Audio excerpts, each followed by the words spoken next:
Hey guys, this is Brad Dixon with BigYield.us and RBD Organics LLC.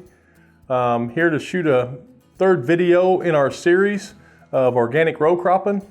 This video will focus on spring field preparation. There's several different ways you could go on your field preparation depending on what you did in the fall.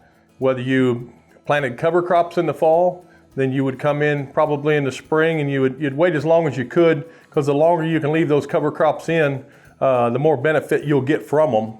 And if you're not set up for a no-till organic, which is becoming popular, you would turn these crops under with either a offset disc or a regular disc, usually a couple passes with the disc, and then come back in probably with a field cultivator and get your seed bed ready to plant. Another option is if you're coming out of, let's say, CRP with your, this be your first year of organic. It was in CRP, there's been a lot of grasses, a lot of weeds, been in the field for years. You'd have to come in with something like an offset disc to get that root system turned under and really get things flipped over. And another option for you is some guys and actually this is becoming a more and more popular option. It does come with some challenges, but it's by far the healthiest for the soil, is to plant a cover crop in the fall that you terminate in the spring with a roller crimper to eliminate tillage. Tillage is hard on the healthier soil, and this roller crimper idea is becoming more and more popular, and more guys are making it work. It's easiest to make it work in soybeans to start with. Corn's a little more challenging, but even if you start with soybeans and start using it in that aspect and learn a little more about it. So you'd wait as long as you could, leave those crops in there, because it's tremendous how much more benefit you get from them, even leaving them an extra week or 2 weeks.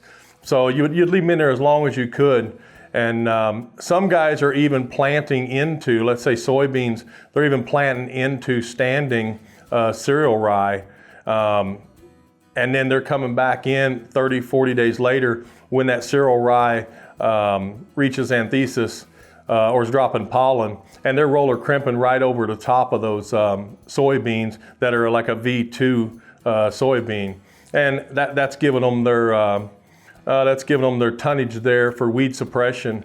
The crimper would just terminate the cover crop, but yet leave it attached. The root system's still in the ground, so you've still got your erosion control. You got some ground cover, they call it armor. So that armor also helps with evaporation. Since your soil is covered, it holds moisture better, keeps the soil cooler, which is better for your plant, and it also offers a weed suppression. So a lot of guys are leaning towards that and trying that out. Now there's still some problems with it, and you'll still run into things, but you'll have to have your plan B, C, and D. But there are some guys that have really good luck with it. Corn's a little bit tougher because you need a early season nitrogen, and a lot of times the nitrogen's tied up in these cover crops that are crimped until they get until it's released. Back to field preparation. Once the seed is planted, it depends on the soil after that, kind of where you're going. Your sandier type soils, your loose soils, a lot of guys are using a tine weeder and having good luck with it. Other guys with your heavier soils, like your clay type soils, they're using more of a rotary hoe, something that's just a little more aggressive. Either one works, and of course some guys are using both, but just to try to stay ahead of those weeds and get that crop up out of the ground into a weed-free environment, a weed-free field. That's the main thing. Get the crop ahead of the weeds, and that way you're never behind the 8 ball. All of that, of course, is weather permitting, so Mother Nature has to help you out a little bit as well. That's pretty much it for this video of the series. Again, I'm Brad Dixon with BigYield.us, and thank you for watching.